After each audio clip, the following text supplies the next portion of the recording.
pre-game stuff. So welcome everybody to Virtual Thursdays Dire Literary Series. We do this every other Thursday, except next week we're going to run another one on the 10th, just because it fits my schedule. But today and tonight we have a very, very special guest, and it's Sara Letourneau.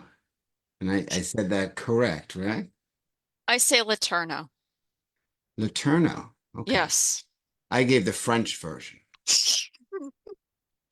But a little bit about Sara.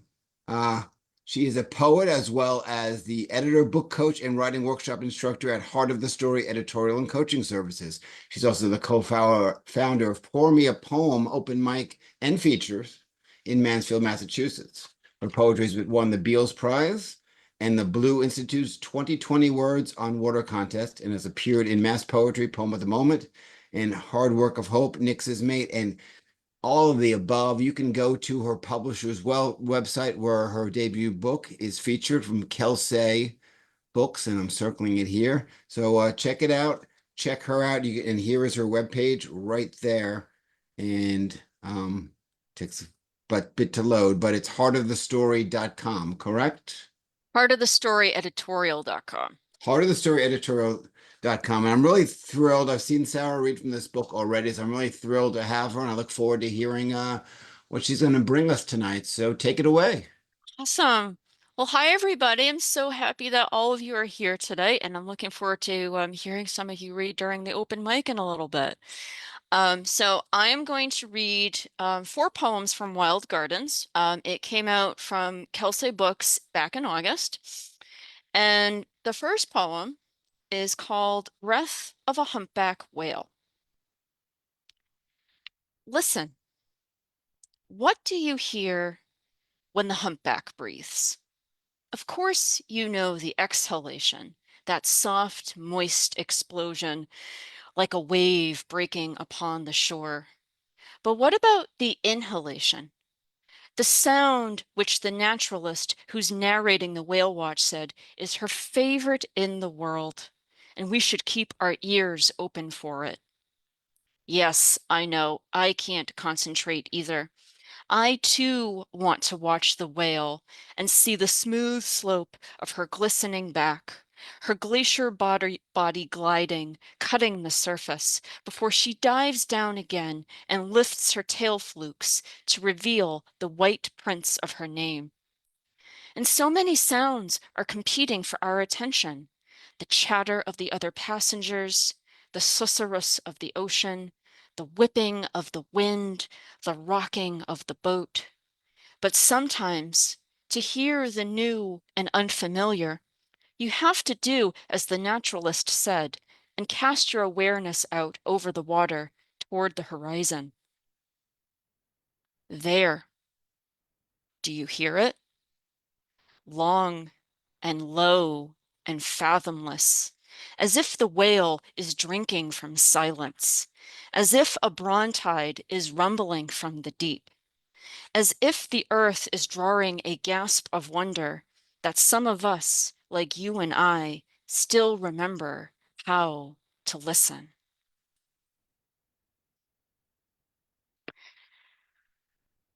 So I decided I was going to read this next poem tonight because I know Tim is a musician and I love music as well. I don't perform music, but I have been a fan of music for a long time, all different kinds of genres. And this poem is about one of my favorites. No Darkness Here, an ode to metal music. One chord, and I plunge back into the nights when I would steep myself in you and your whirling of riffs and double kicks, syncopated rhythms in waltz or quintuple time, sometimes bathed in synths and strings, sometimes led by soprano seraphim or baritone kings, and other times by beasts of nightmare. I never simply listened. Each of your songs was an ocean, and I would submerge myself, drifting underwater until your perpetual canon of voices ran slick across my skin, and the opening notes thrummed with the final ones, like the convergence of two seas. And only when I surfaced would I remember that I was supposed to be analyzing you, critiquing you for a magazine's audience. Fast forward to tonight. You still call to me as if by name, even though last night my amygdala craved Adele and Lindsey Sterling. But metal is a wolf's cry, howling not just to the dark corners of my soul, but to the whole moon of it, craters and shadows and light and all. And so when you beckon in the echoes of catatonia, Aryan, or within temptation, I can't refuse. Yes, you know me, down to my most explosive truths, such as how some muddleheads don sundresses and flip-flops instead of corsets and all black, or how some rebels speak compassion so they can keep their revolution for the pen and page.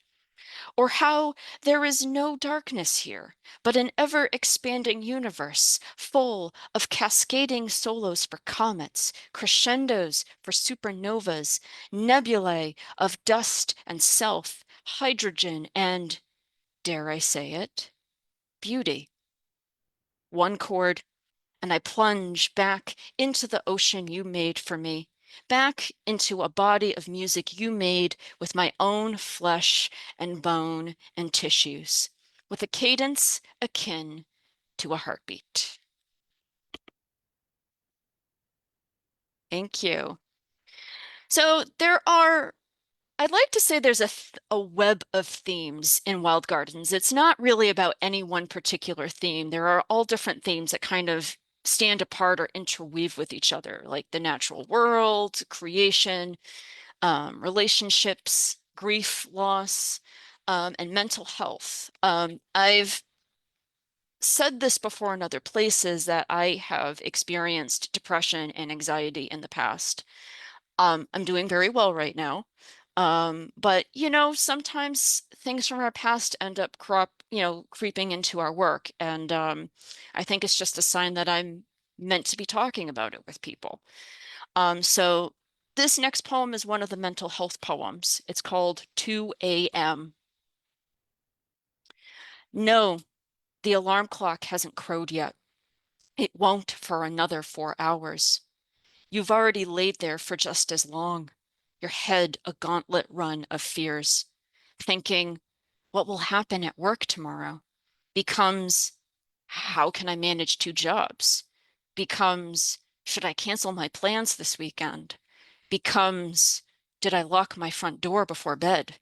And all the thinking and becoming amplifies the night until the silence snarls like wolves in tangled hair, and the creak of the radiator sends you bolting upright, and the darkness blinds you, compressing you, and your face grows numb to the shield of your hands, even though you smell the lingering notes of lavender lotion, and even that fails to soothe you, and that small failure sneers at you, taunting and lying to you, until you feel not like a child, but an orphan, screaming soundlessly into nothingness, because even pillows and sheets can be nothingness. And on nights like these, time can be nothingness, because heaven knows you've shut your eyes and watched phosphine slither behind your lids for hours. And then you roll over and find 2:07 a.m. staring at you, and you weep because time should heal wounds, not reopen them anew. Thank you. So this is the last poem I'm going to read tonight, and it's the title poem, and it's also an Ars Poetica, so it's a poem about writing poetry. Wild Gardens. I hold ideas for poems like seeds in my hand, and there are thousands of them, waiting for the brush of the breeze, their invitation to come out and play. Of their own volition, they leap out of my palm into the air and land where they choose in the open meadow. These seeds all appear the same at first, smooth, round, black and brown, shining from the tender touch of morning light, until they each take root and grow of their own accord. Each one knows the shape it desires, an ocean of moss and ferns, a tree with a thundercloud canopy, a shrub resembling a beehive, or a burst of daylilies. And I've learned that none of them take kindly to premature guidance from pruning shears and shovels. Instead, I let each garden become a wilderness until it tells me the time has come. Softer than birdsong, louder than a chorus, each one will whisper in my ear how it wishes to be sculpted, how it wants to be watered and fed. And while I am the caretaker of these gardens, I am not the only gardener, because they all nourish me as I nurture them, speaking to me in petals, pine needles, and exhalations as they guide me through each step of their maturation process and teach me how I too can grow. Wait, what an awesome rating, Sarah. It's so good to have you here. Thank you very much. I'm really excited to be here. And also, the promotion you did was just nonstop rapid fire. You're really, really good at promoting your appearances and working it. Does it come naturally to you, or at this point, I mean, be honest, are you just really sick of it? I think it just comes part and parcel with being um, a freelancer slash entrepreneur because that it's just part of what you have to do in order to get your work, not your work out there, but like um, to let people know what you do and how you can help them. I mean, this is not a case where I'm saying, here's what I can do to help you, but I think it's just something that I've gotten used to over time. I've been a business owner for about 5.5 years now, so I think it's just kind of sunk its way into my DNA. And and I also know that it helps hosts like yourselves when the features share that information as well. Now, has the putting out a book helped your business, or has the business more helped with the sales of the book? I think it's been the latter, because I know that quite a few of my clients have bought the book.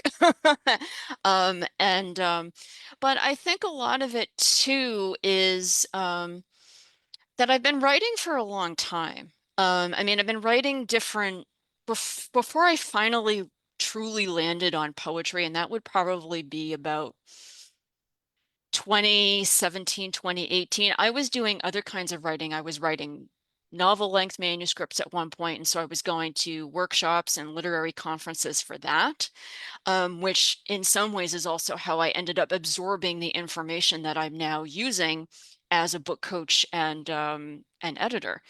And so there are just some of the friends who have been buying my book have known me even from way back then. And so um so yes, being a business owner has helped sell the book. Um, I really haven't seen the opposite happen too much yet, but the book's only been out for about 6 weeks, so I think it's too soon. Um, Interesting what you just said too. So, do you have a novel manuscript that's going to come out eventually that it's real, so it's really funny. I was actually I no, that's the short answer. Probably not. never Um, say I never? I was working on something about 6 months ago, but I haven't worked on it in 6 months. It was a manuscript I had started writing like back in 2017, like really before my poetry really started taking off more. Um, and I don't really feel the passion to come back to it again. you know. Your poetry really did take off. For a while, you were getting Hmm. published left and right, and Wild Gardens is your first book. Here it is. Here's the first book. And tell us a little bit about the journey of getting your first book, the doubts, the inner editor, and how you felt when you got that acceptance letter. So from the time I started submitting Wild Gardens for publication to the time I got a yes was just a couple months shy of 2 years. So it was kind of a long road, and I think it was a learning process because there were two things I realized during that process that I think were mistakes in some ways, but eventually led me to the book getting published. First of all, I sent the book to everybody, which was not, in some ways it's smart, and in other ways it's not, because then you're sending it to places that where it might not be a good fit. Um, so I think that was part of it, but also I don't think the manuscript was totally ready when I first started submitting it. Um, I was still writing new work as I was submitting the manuscript to publishers and contests. And a lot of that new work ended up getting published and was better than some of the still unpublished poems in Wild Gardens. So I just started switching out some of those pieces. And so the manuscript ended up evolving over time. And eventually I even ended up reorganizing it just because I realized the initial organization was not the best. Um, and I think between those things, that's what ultimately um, helped the book get published. But yeah, a lot of that time, because it was such a long time, I got down on myself so often during that process, just wondering, there were a couple times where I was like, maybe near the point of quitting. And of course, then I'd have people tell me, no, don't do that. And here's why. Um, and I think it's normal for writers to go through that when they're submitting work to literary journals or contests and magazines, or like with fiction writers and fiction authors, nonfiction authors, and memoirists, if they try to go the traditional publishing route, how reaching out to literary agents, getting rejections from them. And then once they have the agent, trying to find the publisher and getting rejections. It's part of the process. And it was the biggest test I have probably ever experienced in terms of remaining patient and continuing to believe in myself and being persistent and persevering through it all. And first books are something special. So, how, what did you do when you got the email that it got accepted? What was the first thing you did? I called my boyfriend. Um, and there's a little story behind that too. Um, so I had just gone down to, I live in Massachusetts, on mainland Massachusetts, and my family lives on the Cape. And so I had gone to visit them for the weekend. And I was just checking my emails on my phone at one point. And I also try to be in a good habit of checking my spam messages. Guess what I found in my spam email? The acceptance letter from Kelsey Books saying that they wanted to publish it. Um, so I saw that, and I'm in the house, and I'm like, Mom and Dad, I'm gonna call Jim real quick. I'll be back. And so I step outside, and then I call him, and that was literally the very first thing I did, was call him, because and I did that. I think it was because he's been such a big part of all this. The very first time I sat down to organize the manuscript, he was actually there with me, sort of seeing how he could help. And Awesome. um, he's just he like I'm trying to remember to call him my unofficial manager. That's what he likes to think of himself sometimes as. And Jim's really awesome. I've met Jim. What a great guy. Yeah, no, he took a really big role in terms of doing a lot of the details and work in getting the launch party done a couple weeks ago. I mean, all I basically did for that was put together the agenda for what I wanted to do. Um, and then just market it, get a head count, and show up with myself in the books the day of. So yeah, he's been pretty amazing through all this. I want to get to some of the outside questions. Robert was impressed with the performance sense in the poem 2 a.m. that you read. So, as a poet, where do you fall on the page versus performance continuum? Mm, that's a very hard question to answer because I think having the poem, seeing the poem on the page, but also hearing it being read out loud are part and parcel. Um, but each one offers a very different experience of the poem as well. Um, and so, like I know, particularly with 2 a.m., that's the way I read that tonight is sort of the way I've always read it because I know that I want to create that sort of momentum that almost um, mimics what it feels like when you're having a panic attack in the middle of the night. And and so when I do bring the poems, whether it's something from Wild Gardens or a newer piece, I always, when I read them at an event like this or when I go to an open mic, I do think about a little bit how I want the emotion of the piece or the flow of the piece to come across. Um, so I think they're equally important. I don't know if that really answers the question, but That's very good. yeah, that's the way I look at it. Your poems, when I've heard you read them, they're really strong in sense of place and the getting the feel of places. You've written about the Cape, you've written about your vacations in Iceland. And you seem to really focus on senses of place. And Robert asks, your first two poems are set in the ocean. What is your connection to the ocean and how did you get it? I love it. I think it's as simple as that. I've always loved the ocean. I'm sure a lot of that stems from um going to the Cape a lot when I was a child. We would go there every summer. Um, and So I think just spending time near the water is what really is what s jump started my love for it.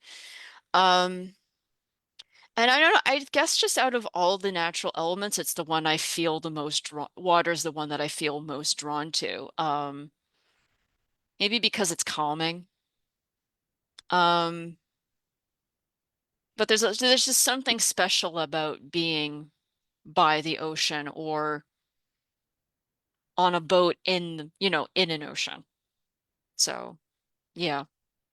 Your poem, you talk about your mental health and depression. Very often you hear that's so brave. Do you feel it's brave, or is it just, part of life? I think it's part of life. I mean, it it requires bravery, a degree of bravery to talk about it, um, and to read it in front of other people. Um, but but the thing particularly with mental health is that so many people um live with it, live with anxiety or depression or other things. And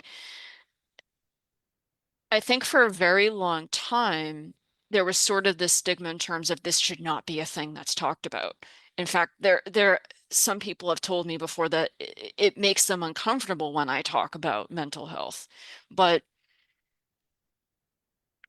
you don't remove the stigma by not talking about it. And so I think it contr by reading these poems and writing them and sharing them with people, it normalizes the conversation. And it makes readers feel less alone too. As a creative person in a field that maybe the rejection rate is over 90%, do you feel like your anxiety and your depression, it makes it harder for folks that suffer the same thing in this field? Um, it probably does. Just because one way or another, the submissions process or other aspects of our writing careers can trigger those, can trigger those, and then we may try avoiding them as a result. Like, oh, we might get down because our work keeps getting rejected, and so then we stop. Or maybe the thought of putting our work or sharing our work with somebody else makes us so nervous that we can't even step on stage to do it. So I think it's definitely, it can, depending on how we react or how we already feel about different parts of what it means to be a writer, can heighten those states. Um, but I think also that if we practice it enough and that we do it long enough where we start to see more success and to feel more proud of ourselves and to see our growth and to get more of that more fulfillment over time, then it hopefully becomes less and less. I know that it,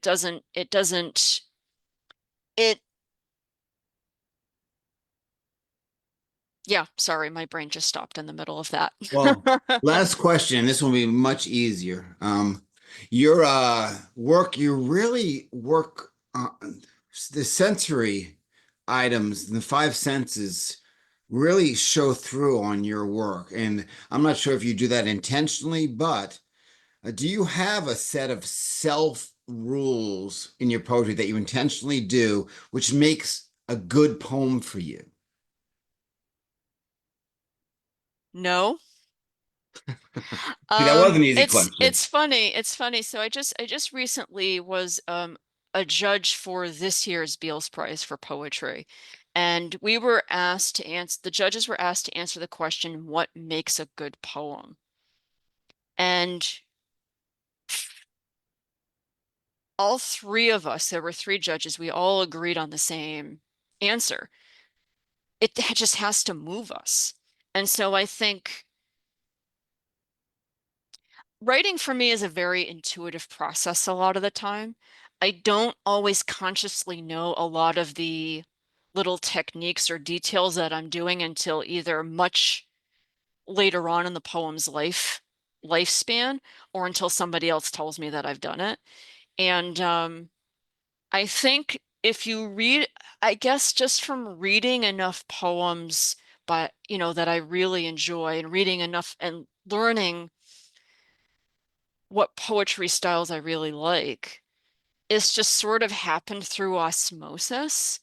I think a poem shouldn't just simply be a poem. I think it should be an experience. And if that means it's a little bit longer, a little bit wordier just to make it exactly that way, then okay, I'm fine with that.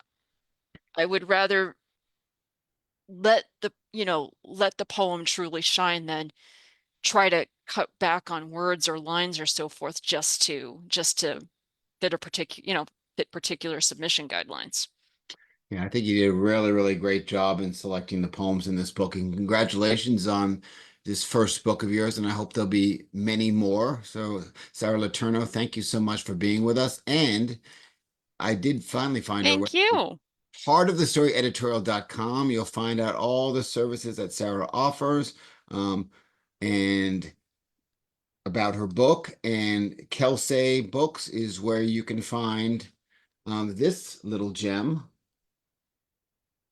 So pick it up like we're picking it up. And Yes. um, support poetry. And folks that are around in Massachusetts too, I hope to see you at my launch on Saturday. So find me, email me, and get that. Sarah, thank you again so much. You are very, very welcome, Tim. Thank you. And the folks on the stream, we're going to cut you out right now. Thank you for viewing. And if you want to come in for the open mic, use the link. I'll happily let you in.